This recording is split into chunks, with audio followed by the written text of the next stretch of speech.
Welcome, everyone, to the Alliance Against Violence and Adversity, or AVA's webinar series. Since we have webinars every Wednesday, we call this series Webinar Wednesdays. I'm your host, Dr. Sarah Yursich. With AVA, I'm an early career researcher and lead and host of the webinar series alongside my colleagues Jason, Andrea, and Isra. I want to begin by acknowledging that, on a national level, we encourage all Canadians and visitors to Canada to learn about the Indigenous peoples of the lands on which they live, work, and visit, and become engaged allies together. We, as Canadians, in the spirit of truth and reconciliation, respect the self-determination of First Nations, Métis, and Inuit peoples, and their rights and responsibilities in cultures, languages, and the pursuit of wellness. Before I introduce our wonderful speaker, I'd like to share just a couple of procedural things. First and foremost, this webinar is being recorded and will be posted to AVA's YouTube channel shortly, so you can revisit this and all of our other resources whenever you would like. You're also welcome to share them with family, friends, and colleagues. After this introduction, I will post the link in the chat where you can access those. The chat function has been disabled except for the hosts and co-hosts who can communicate with you. So throughout the presentation, please use the Q&A function to pose questions to our speaker, or if you're having technical issues, you can post them in the Q&A as well, and I'll get back to you as quickly as possible. We'll also make time at the end of the webinar to have a conversation with our speaker based on any questions that you post in the Q&A. The focus of today's webinar is Reclaiming a Sovereign Imagination, Meaningful Assessment in Higher Education from a Blackfoot Perspective. We are joined by Dr. Gabrielle Weasel of Mount Royal University. She belongs to the lands of the Blackfoot Confederacy and is a member of the Kainaiwa Nation. An associate professor of Indigenous Studies, Dr. Weaselhead's research focuses on developing ethical spaces of engagement in scholarship of teaching and learning, curriculum development, and actively embodies Indigenous research methods in a diverse context ranging from resilient studies to professional development revamps. Thank you for joining us today, and I'll hand it over to you. Thank you so much for that introduction, Sarah, and I'm very happy to be here. So my presentation is entitled Reclaiming a Sovereign Imagination, Meaningful Assessment in Higher Education from a Blackfoot Perspective. And so I'm just going to jump right into it. So for today, what I would like to share is just really, I'd like to have just a discussion, even just sharing in a more informal way about the things that I'm really passionate about, and that's understanding worldviews, understanding how worldviews are connected to our knowledge and the practices that we accept as normal. And then what does it mean to reclaim a sovereign imagination? I didn't come up with this term sovereign imagination. So where did I come up with it? I want to talk a little bit about that. And then this notion of going inward. I'd like to conclude with offering some examples of frameworks for self-evaluation that I use in my own practice. And so with that being said, I'm just going to get started with a formal introduction of myself. So, okay, everyone, Nistunitami Sabinaki, Namohdogena. I just introduced myself in my Blackfoot language. My name is Gabrielle Weaselhead. I am from Gaina First Nation, also known as the Blood Tribe. In front of me, I have images, or in front of you, there'll be images of Nanastico Chief Mountain, the Old Man River, and an image of my community. And so I always honor the lands, the waters, and the people that have shaped who I am, have shaped my knowledge. And so I consider the Rocky Mountains, the backbone of the world, to be just as much a part of my genealogy as my physical human ancestors. I consider the sacred waters that flow through the lands of the Blackfoot peoples just as much a part of me as the blood that flows through my veins. I honor the Blackfoot Confederacy for providing me with the with a sense of belonging and um, just that worldview, that connectedness, that collective consciousness that has really inspired me to be nidapi to be a real person. So the Kainai Nation is part of the Blackfoot Confederacy. So the Blackfoot Confederacy consists of Siksikaitsa to be the Blackfoot speaking peoples. These include Bigani, um, Siksiga, Skapi Bigani, and then Gaina. We also, so there's different pronunciations. There's Kainai, there's also Gaina, but I use Gaina. That is the traditional way we pronounce our nation. And I would like to introduce you to my ancestors and to my parents.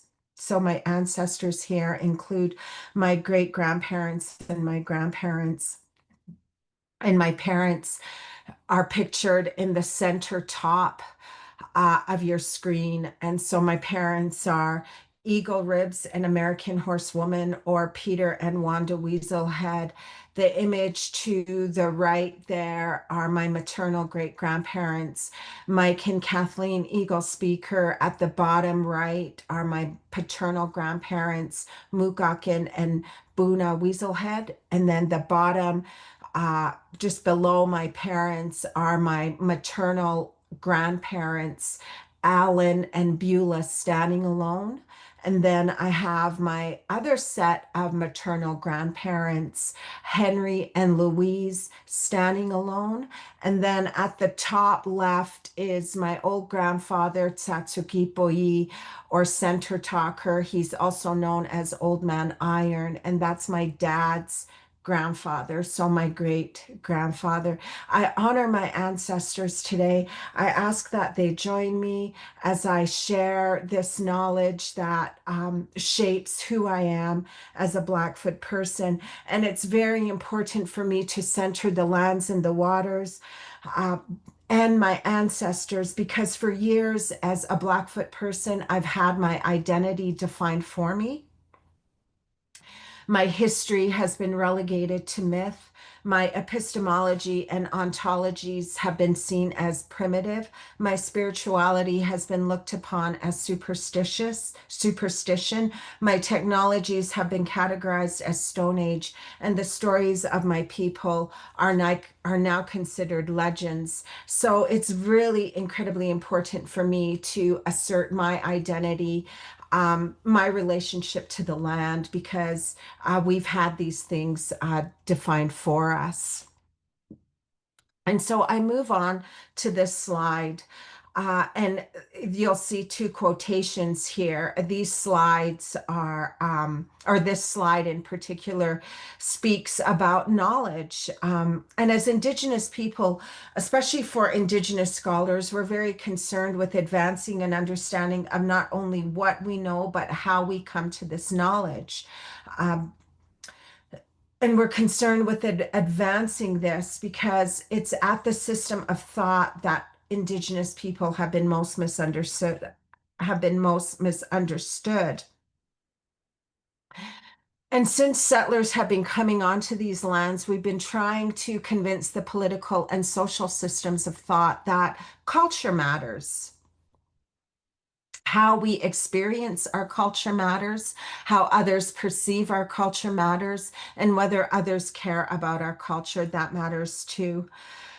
We're also preoccupied with dialoguing about what it means to be a human being because, as Indigenous scholars such as Linda Tuhiwai Smith have suggested, we have deep knowledge of what it means to have our humanness defined for us. So we care about advancing an understanding of our humanity because too often we have been stripped of it.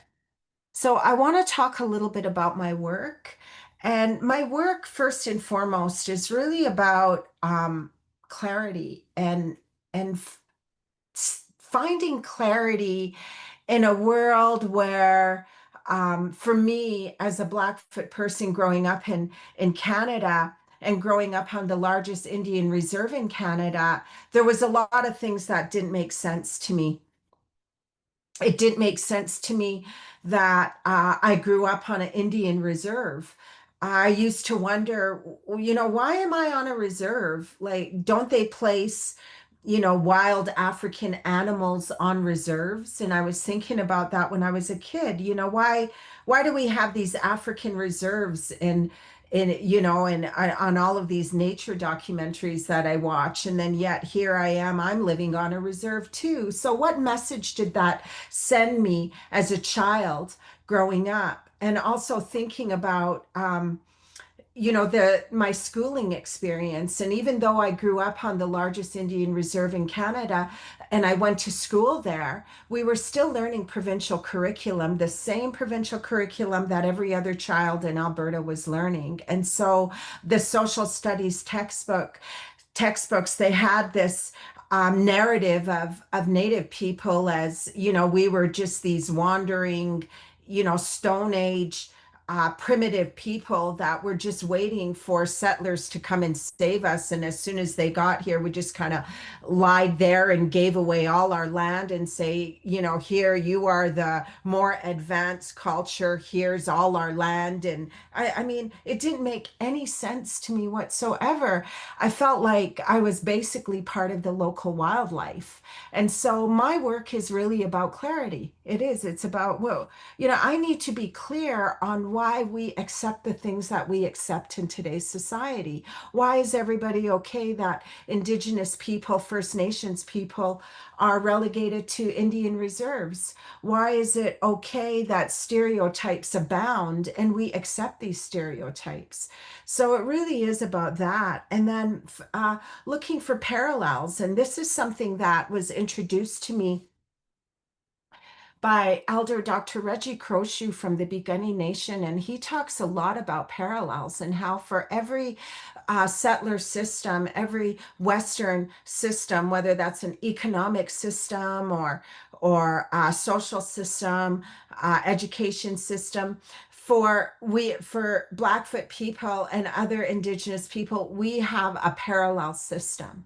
We have an education. We have our own education system, our own economic system, all of that. We have our social norms, all of that. And so it's really about, for me, finding parallels and also too challenging what we consider to be innovation. And I talk with my students about this, and I'm very much consumed with this idea of innovation, if you will. And so what does it mean to be innovative, right? And if we look at the definition of innovation, it's like, you're taking new ideas and you're applying these new ideas to old world problems, or you're progressing, it's all about newness and progress and forward thinking and looking ahead. But I think for Indigenous people, we've never been considered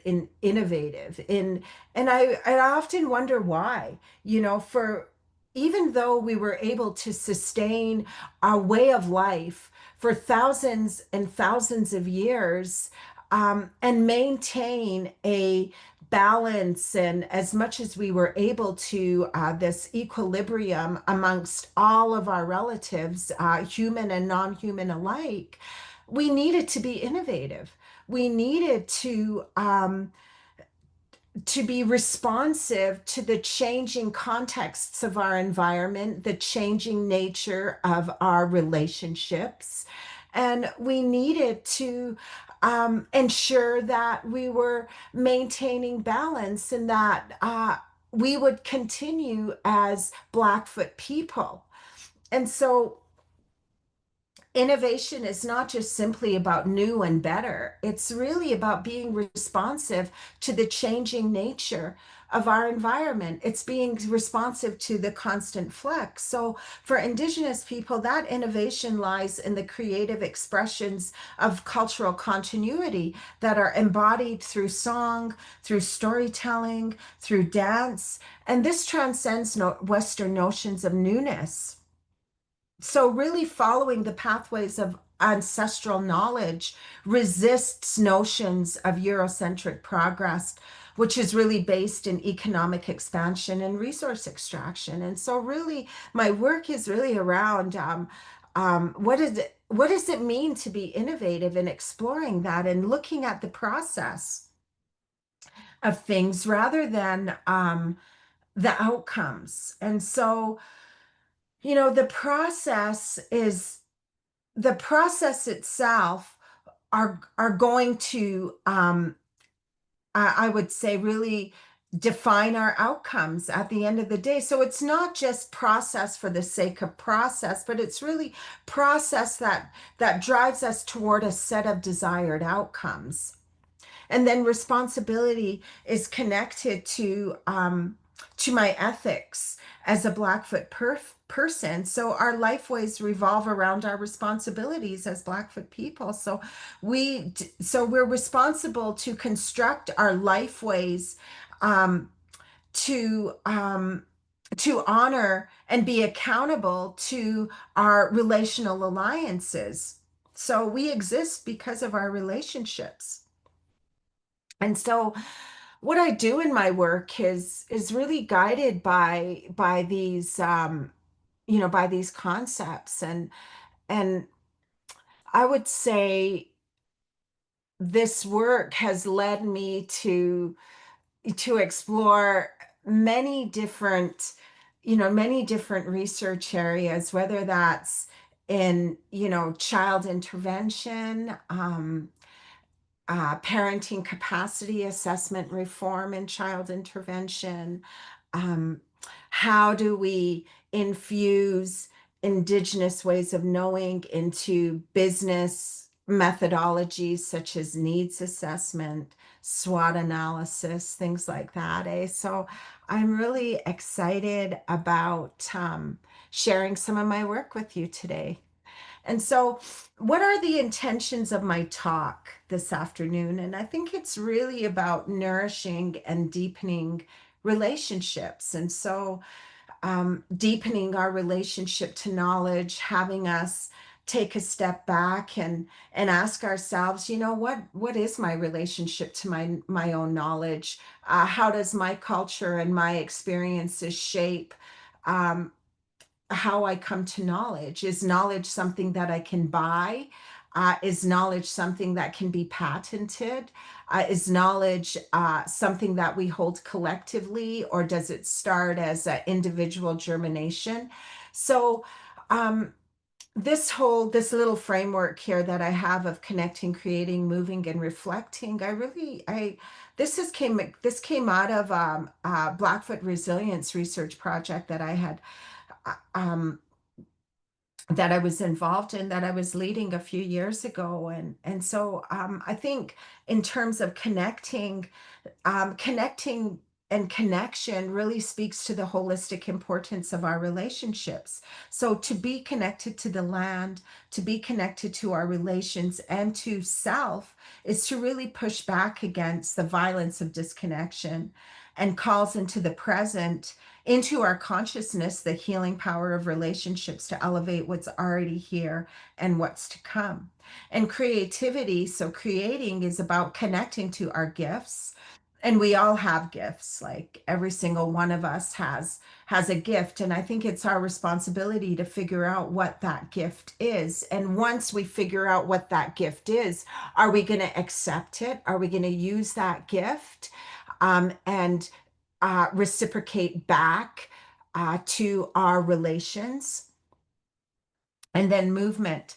And this part here is, I think we can only go as far as we're open to moving, right? So our movement through space and time, and being conscious of how we're moving. Like, and when I say moving, it's like whether we're moving towards different set of values, or we're moving towards a transformed perspective. But we got to be conscious of that to resist this operating in autopilot where we're not, where a really good example of this is Dr. Michael Yellowbird's work around neurodecolonization. And he challenges us to be mindful in our day-to-day lives because we're operating in like this mindless in many ways in today's modern society, in this mindless sort of running around and getting all of this stuff done and not taking time to be present and say,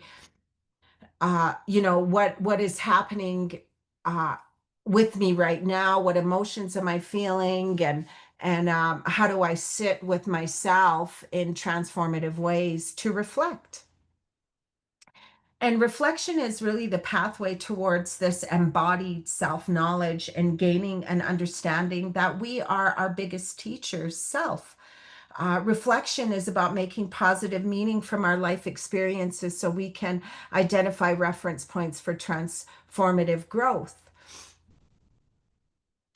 And then I want to talk about how the importance of understanding the context of our education, understanding the context of our learning and our assessment practices. And this is a really high level um, sort of overview of that context. And I don't think in many regards, we get an opportunity in our education experiences, aside from philosophy classes or something like that, to really take a step back and really explore how paradigms, how worldviews, how these shape our assessment practices in ways that will allow us to be critically mindful of the cultural frame of reference that we're bringing to our assessment practices or whatever it is that we do. So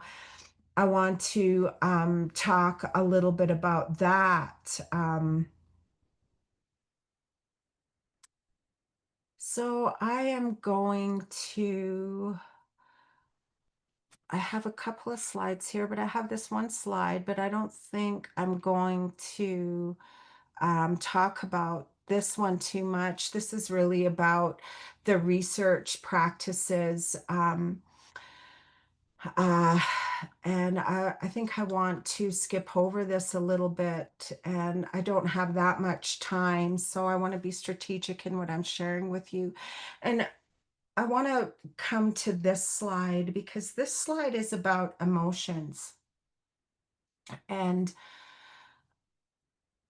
how do we set up learning experiences that put us in the kind of energy where not only our students feel confident, but we as educators feel confident as well?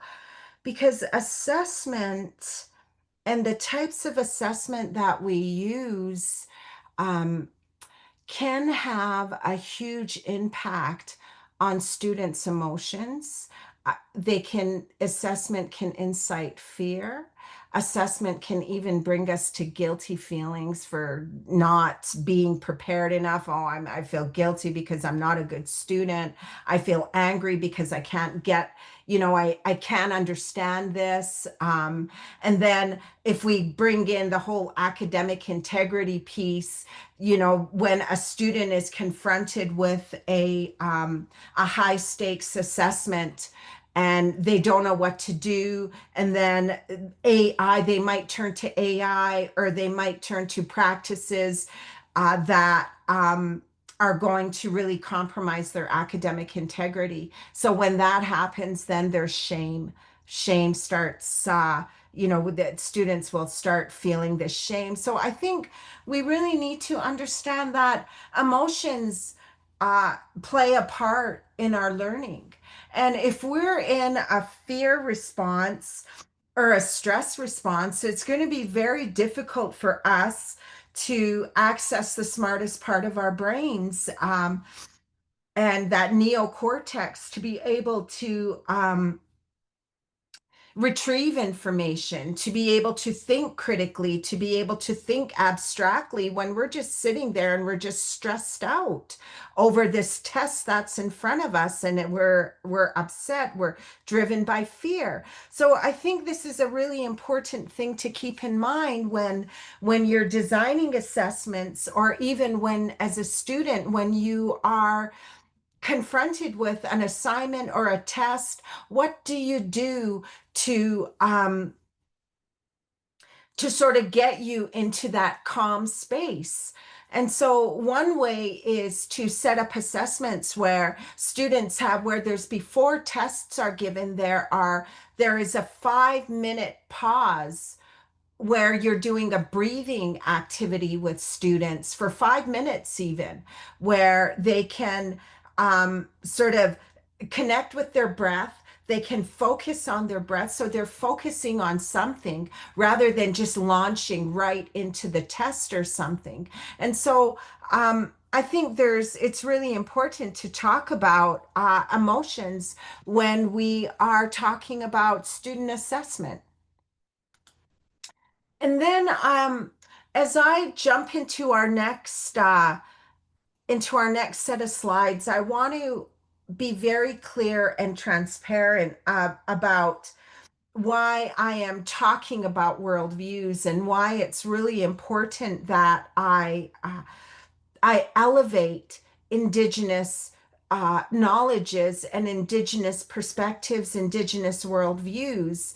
And so I want to talk very briefly, and this isn't to offer any kind of negative critique or anything, but this is for us to consider some things here. So when we're braiding or weaving, the approach is oftentimes in research or program planning is let's braid Indigenous knowledges into Western knowledge systems. Let's weave Indigenous knowledges into Western knowledge systems. And I want to talk a little bit about why we should resist that, because when we're elevating Indigenous knowledges, we're bringing them out of sort of we're seeing their distinctness, and we're engaging with that distinctness and building a relationship with that. We're not simply weaving things into an existing knowledge system that is incredibly dominant.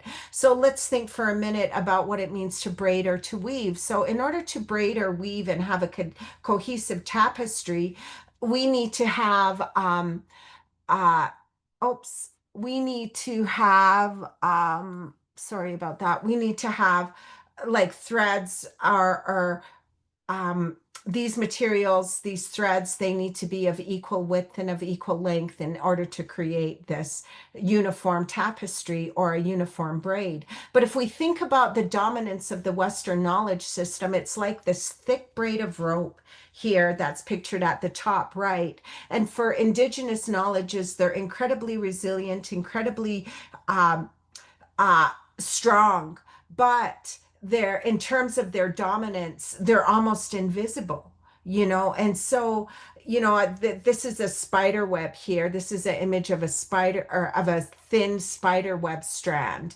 And so how do you braid these things together without the spider web completely becoming absorbed into this thick rope?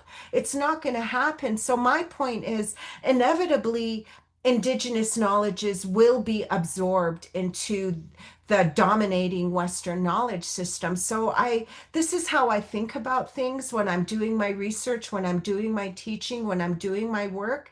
And this has been informed by the elders that I work with, that I've been privileged to learn from, that we really need to step away from this braiding and weaving, and we need to start look at elevating our knowledges and honoring the distinct nature. So we need to start resisting integration and so there's risks associated with trying to integrate Indigenous and Western ways of knowing because of philosophical differences and the power inequalities that favor settler traditions.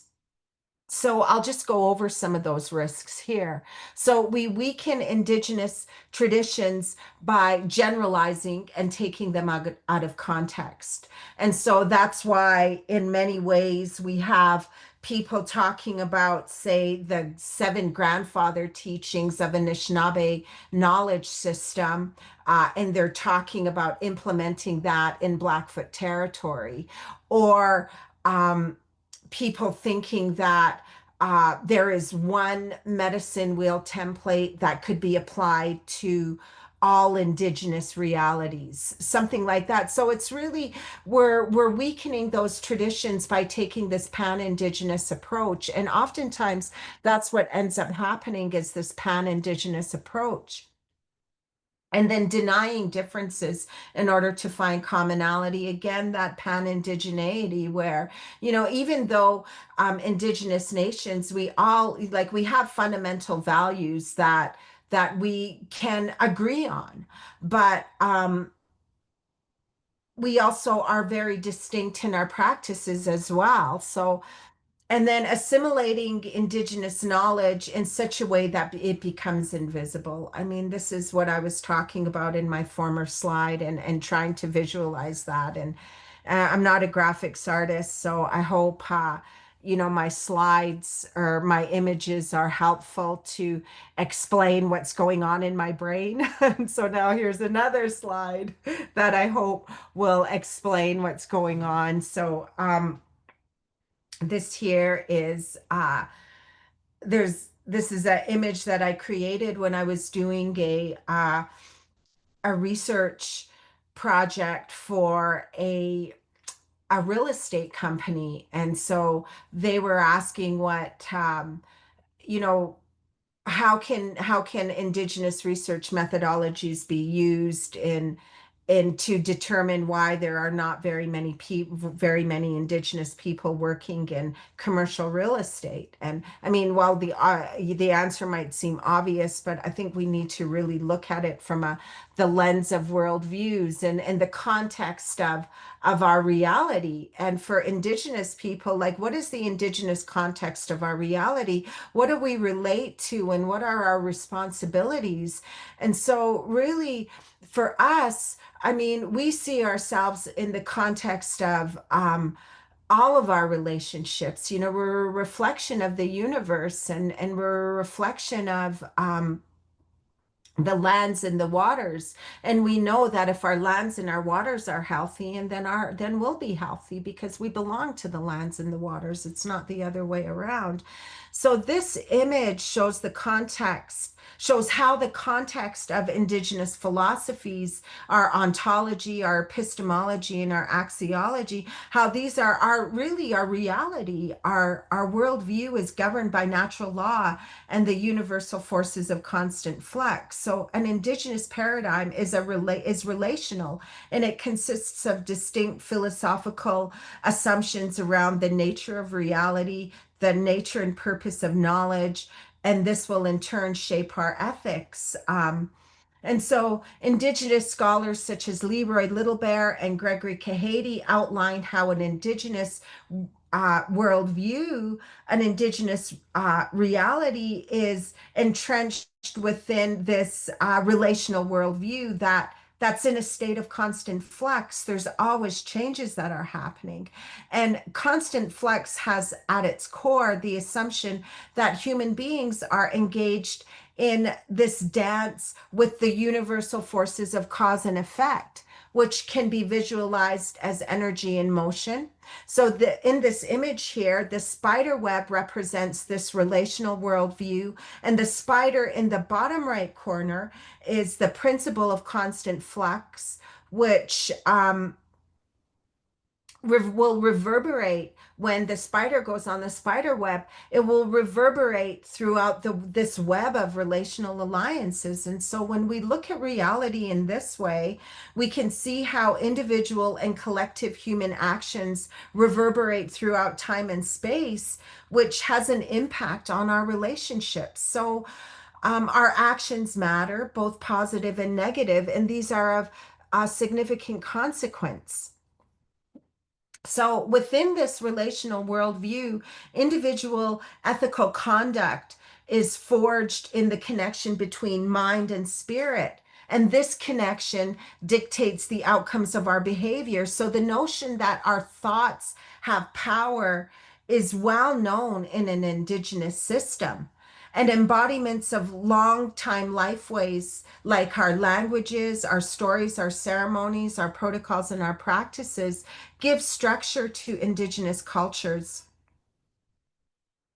And it's these cultural ethics that form our governance systems, which is based on an implicit enforcement of natural law.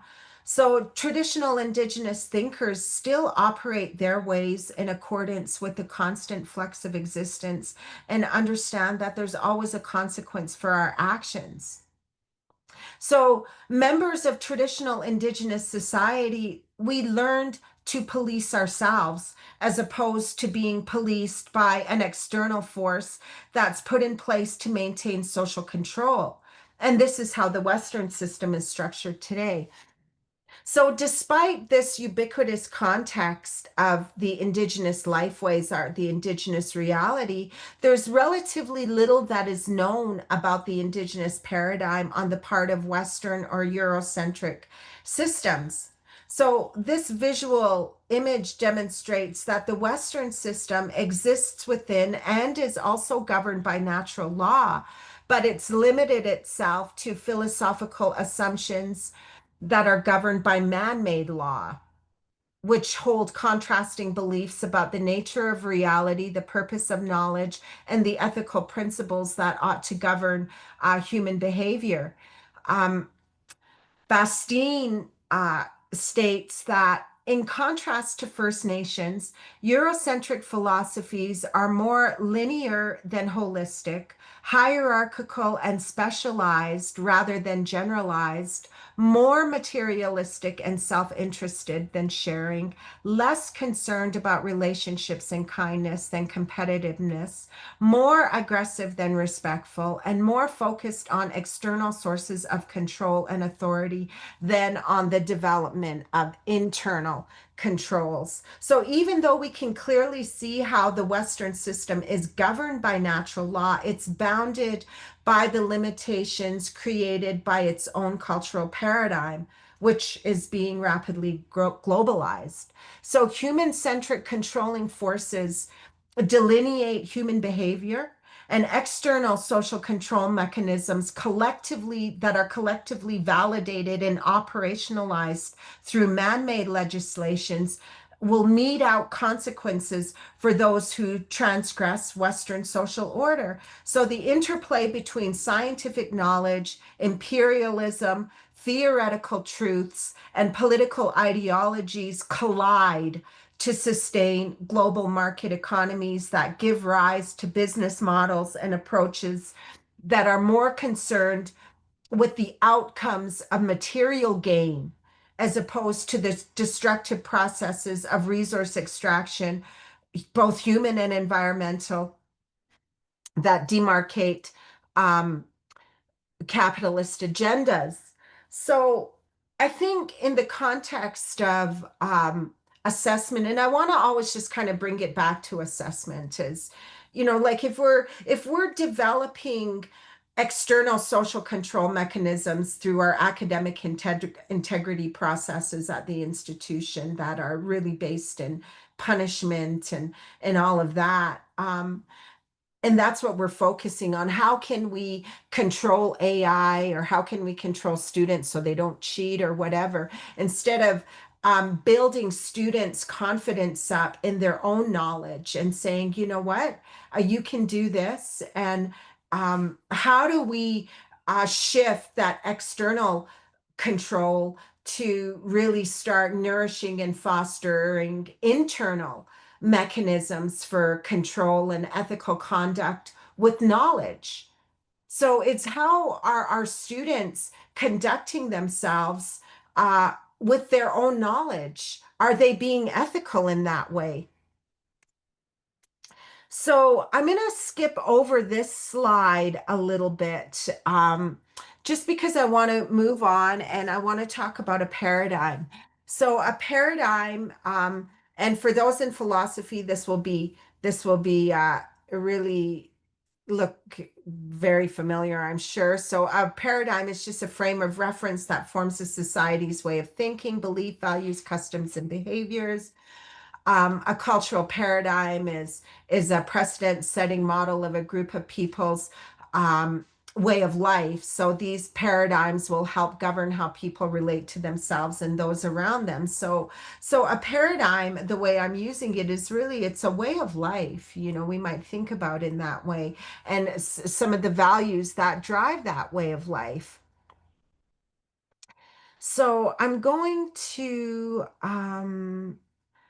skip over this slide here, and I want to talk about this. So this is just a visual of that cultural paradigm, that way of life. Um, and we have our ontology, which is, that branch of philosophy that's concerned with the nature of existence, assumptions about reality. So ontological questions we'll ask ourselves are, who am I? What is the purpose of life? Then we have epistemology, which is the nature and purpose of knowledge. Epistemological questions we might ask are, what do I know? What is knowledge? And axiology is concerned with ethics, notions of right and wrong, and how do I behave towards myself? How do I behave towards others? So for Indigenous people, we see our ontology, our reality. This is a perspective on reality that sees existence within a web of sacred alliances with the seen and the unseen. So an Indigenous ontology is about sustainability, it's about process, it's about reverence for the unseen, abundance, and the continuity of our cultural lifeways. So we exist because of our relationships. So knowledge, epistemology, likewise, knowledge is relational for Indigenous people, and we come to know through multiple well springs of knowledge, knowledge that we can engage with, knowledge that we can build a relationship with. And then axiology refers to the analysis of values to better understand their meanings, characteristic, and origins. And so how are we in relationship to others? And an axiological question we would ask is, how do I behave towards others? How am I behaving towards myself? Am I being ethical to myself? Are the thoughts I'm thinking contributing to a beautiful expression of my humanity? Or are the thoughts that I'm thinking merely perpetuating this suffering that I seem to be so addicted to, I guess you can say. And so these are some of these are the ways that a cultural paradigm, these are components of a cultural paradigm. And if we look at it in another way, for Indigenous people, this idea of Indigenous relational accountability. So, if we could look at in this other slide, we saw the axiology is concerned with ethics. And so for Indigenous people, axiology, the ethics, because uh, it's a relational existence, its knowledge is relational. And so these relationships form our ethical understandings of how we ought to behave with each other and with the world around us. And so that circle, the axiology or the ethics, it's vast. It's everything. And our epistemology is contained in that. Our ontology is contained in that. So our way of life, traditionally, as Indigenous people, is really centered in how we treat and behave towards others, other humans, and the more than human world, as well as how we behave towards ourselves.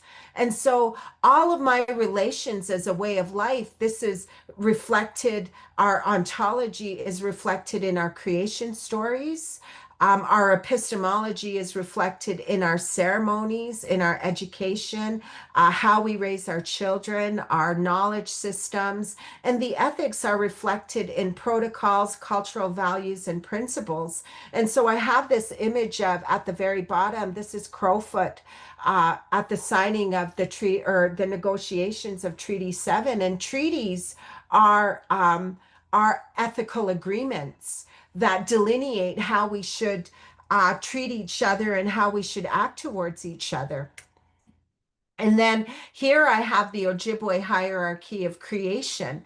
And so this is also, this is how another way that we might look at our relationship. So, this hierarchy of creation, um, Basil Johnson writes that this isn't based on intelligence or beauty or strength or numbers.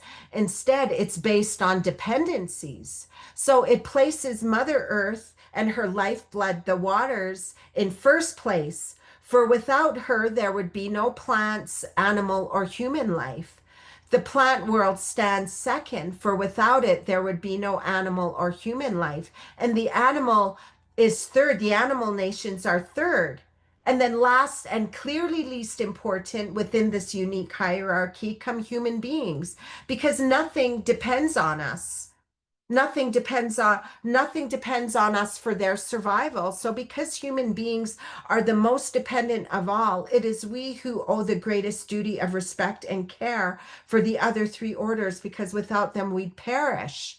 So I think this is something that we can all agree on as human beings, that we're entirely dependent on the waters and on the lands. But yet we turn around and we make money off the lands. We're completely destroying clean drinking water sources, and we're treating the animals and the plant nations with complete ethical disregard in many ways. I mean, we create zoos so we can supposedly save them, but we also exploit them.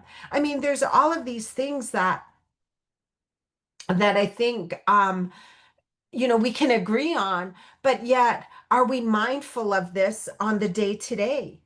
And so now I want to shift gears and I want to look at paradigm again, but I'm going to look at a Eurocentric paradigm. And so remember in the last slide, I had like that way of life, and then there was those three circles. So let's look at this. So Eurocentric thinking, we can see epistemology is huge. Ontology is obscured, and axiology is almost erased, the ethics. So, Eurocentric thinking is foregrounded by epistemology and separates epistemology from ontology and completely disregards axiology. So, this obscures the background assumptions of those who are producing knowledge by positioning a particular mode of existence, which is the Western social mode of existence, as, as natural, and in turn reproduces it as truth. So, the assumption is that this paradigm, this Western Eurocentric paradigm, is universal, but as according to Betty Bastine, by advancing a universal definition of self, and this individual is at the center of, of this way of life, humans are at the center, man is at the center. So, by advancing this universal definition of self, the Eurocentric paradigm constructs conditions for the denial of other forms of knowledge, other forms of knowing, and other forms of humanity. And this denial has been central to genocide and colonialism. So, knowing is understood as a cerebral activity. So what does this all mean for assessment? And I'm getting to that. So what makes an assessment practice relevant to us? So I guess we could look at personal resonance. So uh, am I going to choose just a multiple choice test because I was really good at multiple choice tests when I was a kid? Like oh, our personal, does this assessment practice or what have you, does it resonate with me? Or what about the uptake? And the uptake is the degree to which others are doing it. And is it proven to work? What research tradition is being used? For example, and then we'll also take the path of least resistance. Oh, I have a big class. I think I'm just going to do a online quiz. I'm just going to do online quizzes because I don't have time to mark all of a bunch of essay papers or what have you. So, assessment is so complex, but what we don't always see as relevant is our own understandings about the way about the role of power, both implicit and explicit. And assessment, I think it's important to understand that um our cultural paradigm really does shape all of this. It does. So assessment includes all of the ways that we systematically provide learners with opportunities to show their learning with respect to these clearly articulated outcomes. They generate evidence of that learning. They'll receive feedback. Maybe they'll receive feedback if we have time to enhance their learning. So we have all these judgments to make, professional judgments about the extent to which learning outcomes are ultimately achieved. And there's a lot of power in that, and with personal resonance, there's a worldview that's at play there. And so we need to understand these things in critical ways. So I want to talk about this reclamation of a sovereign imagination, and what do I mean by that? And so to be sovereign means you're autonomous. Imagination is a free thing. And, it allows us to fly with the eagles. It allows us to imagine a different reality for ourselves in the future. But it's also our imagination in many ways is also shackled by our culture, our assumptions about reality, about knowledge, about how we ought to behave towards each other.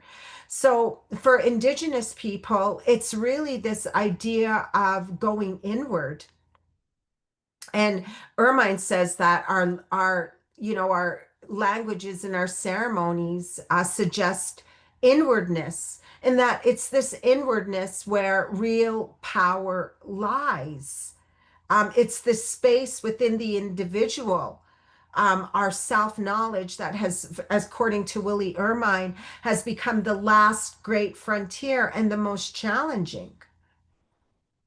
And so this developing this ability to go inward is understood as a responsibility towards self, toward each other, and toward our environment. So going inward, this principle of inwardness is really about honoring yourself and honoring your own knowledge and forging a stronger connection with your knowledge. And this is, our elders talk about this all the time. One of the biggest things that I remember being told is know who you are.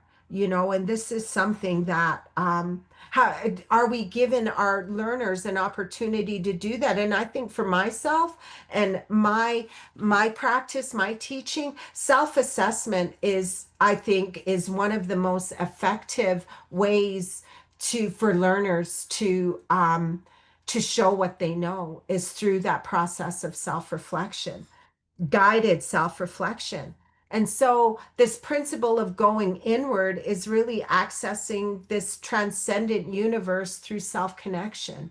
It's being in relationship with those unseen energies of cause and effect. And we're a part of that. So for Indigenous people, and I shy away from the word spiritual, because as soon as we use that, it's like we start thinking of religion, and then people say, oh no, I don't want to go there. It's not really that. It's, spirituality is really this acknowledgement that there are unseen energies out there that impact human reality in both implicit and sometimes explicit ways. And so it really is that spiritual exploration as opposed to external objectification of knowledge. So, this progressive growth of self through a cyclical journey of repetition, experience, and construction of meaning. And this is a beautiful thing where you're constantly taking students back, where you're guiding students really back to themselves, where they can reclaim that, their knowledge and say, what I've learned in this class, let me show you about it, and so and also, how are we considering the plant and animal nations in assessment practices? Probably not really considering them, especially if we're not connecting our learning to them in intentional ways. And of course, it's about reframing our understandings of power and our understandings of strength. So for Blackfoot people, to be powerful really means that you're in connection with yourself and that you're walking in balance. That's real power, is balance, because that's sustainability. That's about cultural continuity as well. And so this idea of gakyosin being, it's a Blackfoot word that means to be aware and observant of your environment. So self-reflection, this path towards inwardness, we have our ethical space that Willie Ermine, Cree scholar Willie Ermine has repurposed from Roger Poole's work. And so ethical space is used to interface between two disparate knowledge systems, the indigenous and the Western knowledge system. But ethical space can also be created within self to gain a deeper understanding of how does the messages from the external mainstream society impact my own understandings of what it means to be a human being, and what are my responsibilities to my own knowledge, and how much of that is shaped by these messages about what is the purpose of knowledge, what is a good student, what is a successful student, things like that, right? So it's really about taking that objective lens we apply and turning it inward. And I know I just have a few minutes, folks, and so I'm almost done here. Sorry about that. And so, understand ways of understanding self. Here's a framework that I use, is being ethical in this, being in ethical inner space, being in these uncomfortable reflexive spaces where we're having this brave inner dialogue, rather than just slipping into this cognitive dissonance where we don't understand something, we just kind of tune out, and disassociate.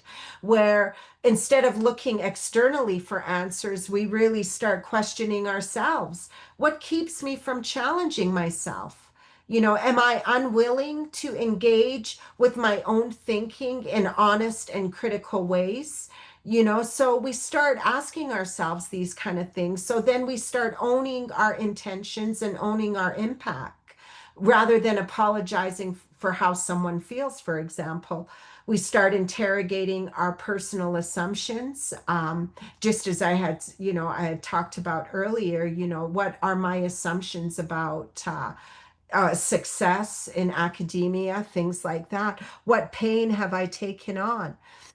So here I have, this framework here, this questioning framework is something that I developed for our research project, a partnership project that I've been working on, which feels like for years now. But this is where we're looking at how we can incorporate the teaching of Indigenous histories in really authentic ways. So here's a questioning framework that I've come up with that we can, you like, it's like, based on reflective analysis, what do I know about practicing in between worldviews? It's like, what are my assumptions about Indigenous people? What are my assumptions about my own knowledge? What values and beliefs are at play? What values and beliefs are at play when you are designing assessments, for example? Where do these values come from? All of that. So, this is sort of a questioning framework that I use. This is also a praxis-based reflexive framework for critical self-inquiry when exploring Indigenous knowledges and perspectives on history. And so this is really I use this in different contexts, say, and I might instead of like talk like we might even say, you know, what makes an assessment method or a teaching and learning theory relevant to me. You know, for example, what motivates me to step out of my comfort zone. And so this is about self exploration. It's about challenging your current knowledge to gain personal insights. You can identify your own strengths. You can broaden your sense of responsibility. You know, it's really about directing your own learning.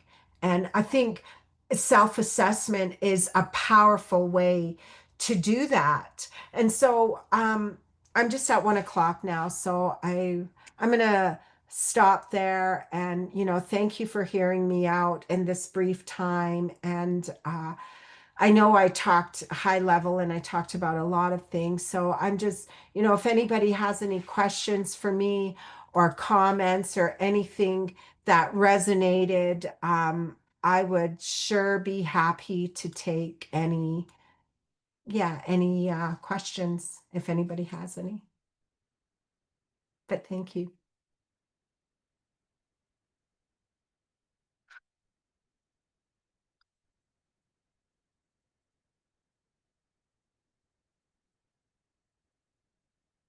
And it's very quiet. So I'm assuming, I don't know, Sarah and Jason, how we should go about this.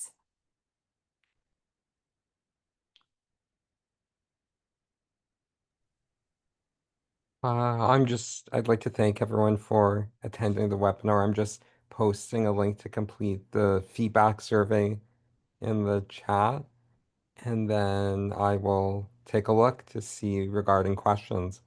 But yes, Okay. please post your questions in the Q&A.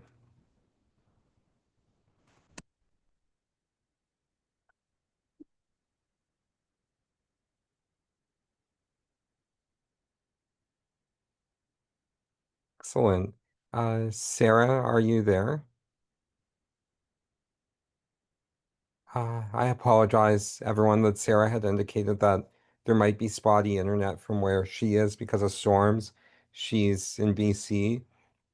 So I would like to take this opportunity to thank everyone for attending the webinar. And I'll just give a minute to see if anyone will post. Oh no, and she dropped off. So I'll just just give a minute for Sarah to return and for people to think of questions. And if not, then we had arranged a backup whereby I would lead the webinar if she experienced spotty internet. So we'll just wait maybe 30 seconds. Oh, it looks like she's back. Okay, great. I am so sorry. I have no idea what happened there. That's okay. So Yes. just a few No, things. Where were we?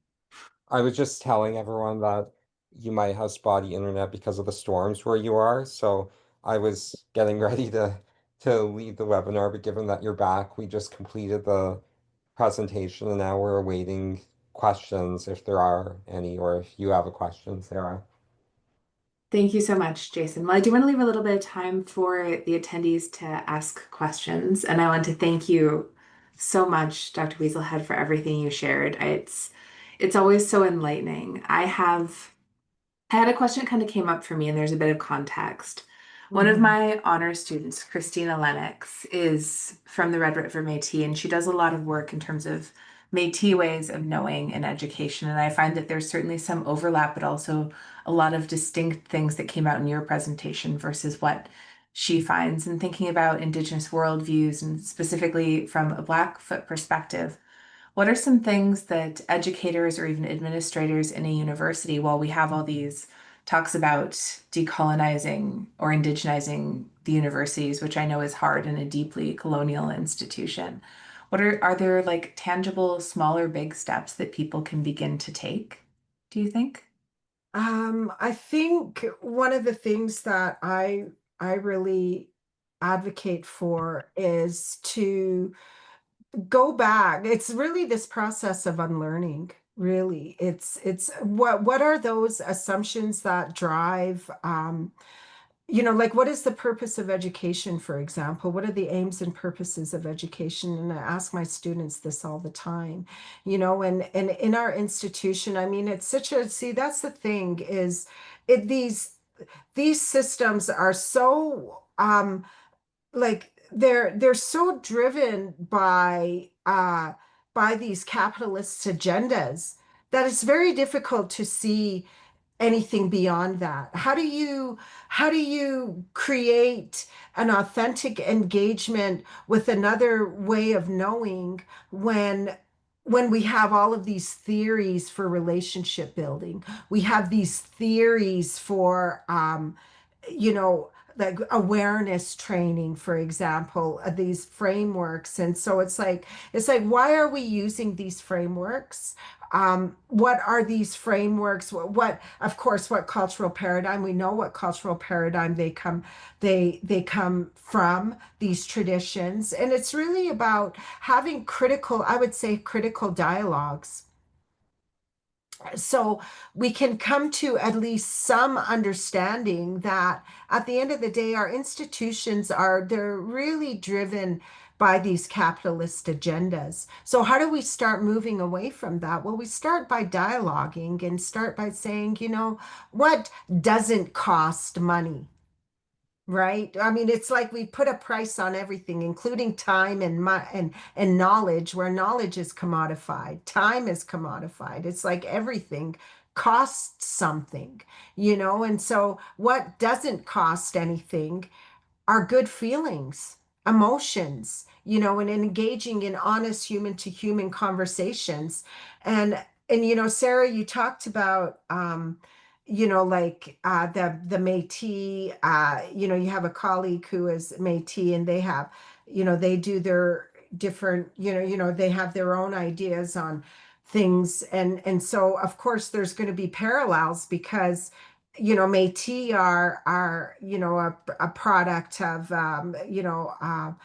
the indigenous worldview as well, but also, characteristics of settler society too, cultural characteristics of settler society as well. And I would argue that, we, as Dr. Leroy Little Bear talks about it, that we exist within sort of this jagged worldview where, for indigenous people, we've really been enculturated into this uh, this Western mainstream society, that we really got to dig deep and say, where is my indigenous thinking on this? How do it's like you got to really work hard to stay connected to your indigenous life ways and those values that shape you, because they're fast being eroded. And it's like, it's not where do indigenous perspectives belong in the institution, it's what has the institution consumed in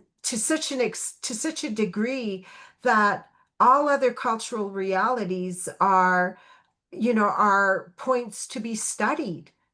Yeah. When you study something, you're building a very different relationship with it. And that's really at the cognitive level. When what we require, what reconciliation requires, is really coming to know each other at a human to human level, to care about each other. And that's what we need. We need more people to care about each other. So I don't know. That was my long-winded way to answer your question, which was incredibly complex. Oh, absolutely. But I think also it was a beautiful way to answer it because at least at the institutions I've been a part of, a lot of the efforts to decolonize or indigenize or whichever language they use tend to be rather performative, where it's something like, well, do you at least have a week in this Intro to Crim course that talks about Indigenous peoples and the criminal legal system or something like that, versus moving beyond that to talk about how do we know what we know? How do we teach? How do we have relationships with human and more than human others? And like, how do we do these things? And it's moves well beyond, I think, what most universities are doing, but they definitely should. And I think, thank you, Sarah. And I think it's also, what are we accepting? It's not even just how do we do this, but it's like, what are we accepting? Mhm. We're accepting uh, that human beings are that we have unfettered power over the lands and waters, regardless of the fact that we're incredibly dependent on them, incredibly dependent on them. And, there's the movement of, and I was talking about this in one of my research workshops I was given, and one of the participants asked me, what's this land back movement, and how do what happens when indigenous people get their land back? Will they just kick us all off? And it's not so much about the land back as, it's like it's a return, like we all need to return back to the teachings of the land and really develop and nourish our humility that we are completely dependent on the lands and the waters, the plant people and the animal people. We absolutely are. And so how do we live our life in that way? And we're more than our professions, like, I mean, uh, the institution, we say, okay, well, this is just my job. I don't actually agree with it, but this is my job. I don't necessarily agree with it. And then so we accept that we will engage in a profession that we don't agree with, but it pays the bills. So that's what we're accepting, is compromising our personal values. And see, that's what I mean. It it's like the ethics is completely removed. And we're just, and until we know, until we can see, until we're kind of, our eyes are open to this, and it's like, no, there's other ways. And it's not just, okay, what are those other ways? Well, it starts with self. It's like, what am I accepting as truth about existence, about the purpose of life? And then that's how big it is. It really is. And if we're not asking ourselves those questions, it's just going to continue on, going to continue on. And our universities, in spite of saying, yeah, we're all about academic freedom, we're all about, having these critical dialogues about the nature and purpose of life. And we have all these different, debates. I don't think we should be debating about, for example, like we're debating about things that are, are the Indian residential schools good? There's debates about that. It's like, where did we get here in our, in our relationships that were, is academic freedom in the institution, is that a free ticket to just have these dehumanizing conversations? You know what I mean? And it's like, and with our assessment practices, I mean, we've come to accept, I know professors and who, make their assessments intentionally hard, and to, like, stress students out. Like, why? You know what I mean? I mean, like, we should be able to express our learning and what we know in self-empowered ways. But yet our education system is not allowing for that to happen. Absolutely. And that leads actually really well into a question that has come in from Kirk, who said, here's a question or a dilemma. When we are assessing in the context of a university class and the quote unquote ranking of students determine access to, say, entrance to law school, etc., like how is that addressed or could be addressed? Well, I think, then it goes back to the idea of, yeah, I mean, that's what we're doing. I mean, we've accepted that we have the power to make a determination about somebody else's knowledge. Mhm. And that's, so we've accepted that. Yeah. That's what we've accepted. And so how do we start shifting that? Because, and I've said this before, like for me, what drives my career is, you know, this does not make sense. These human hierarchies, this does not make sense to me. So I'm going to do what I can in my career and in my day-to-day life to dismantle these hierarchies. And that starts with my own thinking. And that starts with my feelings And that's the embodied part, right, of knowledge, right? Because, we learn through all of our senses, but we also we learn so many things from just focusing on our breath, for example. We learn patience, we learn, uh, how to focus our thoughts on one thing, all of that. So, um, back to that question about ranking. I mean, that's what we're doing and that's what we've accepted.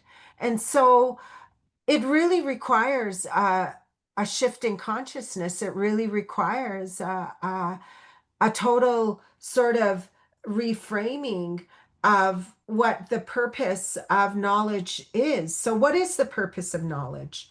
Like why do we ask our students to go to school? Mhm. you know and for me, I remember being a kid, and it was always hammered in my head, go to school, as a native person, you'll be better off if you just go to school. And okay, I'll go to school, and so I went to university, I got a university degree, and I still couldn't find a job. So I went back to school to get another university degree, and I still had a hard time finding a job. And then now I went and got a terminal degree. And even that language, a terminal degree, it sounds like, it sounds morbid, but that's what it is. And so, well, for me, I need to, if the purpose of education is to uphold a way of life, it really is to uphold our way of life, our mainstream way of life, and so it's to make money. At the end of the day, you go to school, and we could say, oh yeah, but it's about learning, it's about debate, it's about all of these things. And, but let's peel away all of this, and let's get down to the real purpose. What is the purpose of our education right now? Really, yeah, learning and all of making friends and all of that's great. Exercising our minds, we can do that on our own. We can do all of that on our own. But so why attend a university and all of that? Well, it's to draw. I really think at the end of the day, it's to uphold this way of life. And so there's no easy answers, and there shouldn't be. And people will come to me all the time and they say, okay, well, what should we do? Well, I have no idea what you should do because I'm not you, right? I mean, we always look to other people for answers. That's what I'm saying. In the universities, they've marginalized indigenous knowledges to such a degree that they've been rendered invisible, and then they say, oh, we better include indigenous people. So let's go to indigenous people and say, how do we include you? Yeah. But you see how that doesn't really make sense. It's like, how do we include you? Well, have you not, what about the treaties? Like, you're already included, you're on these lands. You're supposed to be creating a relationship with these lands that's based in ethical conduct and balance. That's not happening. So it's, that's why I wanted to talk about the worldviews piece, because that's overlooked in assessment. And I've written a couple of book chapters on academic integrity that goes deeper into these concepts that I've introduced, but I think, really need to look at the roots of disconnect. And, because, our students' mental health and our mental health as professors and educators, it's suffering. And why? Learning should be a beautiful thing. Knowledge should enhance our happiness.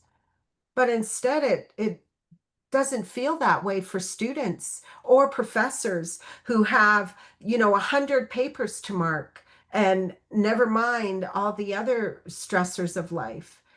So I guess my point is, what is sustainable, right? And what isn't? I don't think this is sustainable. I really don't. People are burning out, but yet we keep moving that machinery forward. Yeah, that's a good question. But that's so well said, and you're right that I firmly believe as well this isn't sustainable, and it also, in its weight, causes a significant amount of harm to students, to academics, to communities. I completely agree. Yeah, so I think, maybe we should be building capacity around self-assessment. And that starts with the professor first, like you can't, and I always say, we got to be prepared as educators to put ourselves in our students' shoes. And Mhm. I ask myself, if I was in my class, how would I feel? If I was in this class being taught and this was the course outline that I'm looking at, what would I think? How would I feel? Would I be scared or would I be excited? And if I'm not excited by my own course outline, I need to do some revamping. I really do. And and then, then it's like, okay, are we just trying to make things really hard for people to show that, hey, you can still do a multiple choice test even though you're really, really stressed out. And see, Johnny did it. How come Sarah didn't do it? Oh, there's something. Johnny's this great, he's a better student than Sarah because Sarah didn't do this. So off to law school, Johnny goes. Yeah, it doesn't even make sense. And I'm just like, but yet we just keep doing it. Yeah. You know what I mean? And I just wonder, that's what the thing about clarity. It's like, why do we keep accepting this? Why do we keep doing what we're doing? Like to the lands, the waters, knowledge, like we're mining knowledge Mhm. and commodifying it, making money from it. You know what Yeah, I mean? Yeah. absolutely. And it's if we continue that way, I think not only is it not personally sustainable, but for the world around us, it's not sustainable either. No, it's not. It absolutely isn't. So I think we all have a role to play and just say, we could start by asking ourselves, what have I been accepting Yeah. as normal? Is it really normal or are there other ways? Yeah. That's such a beautiful way to frame all of this. Thank you. And I know you have somewhere to jet to. And so I do want to, since more questions haven't come in, just thank you so much for taking the time to share your wisdom with us and this space of learning. I so appreciate it, as does the rest of Ava, I know. Thank you Thank, so much for the excellent presentation. thank you, Jason and Sarah. Take care, everyone. And thank you to those who joined. I appreciate your attention. Thank you so much. Bye.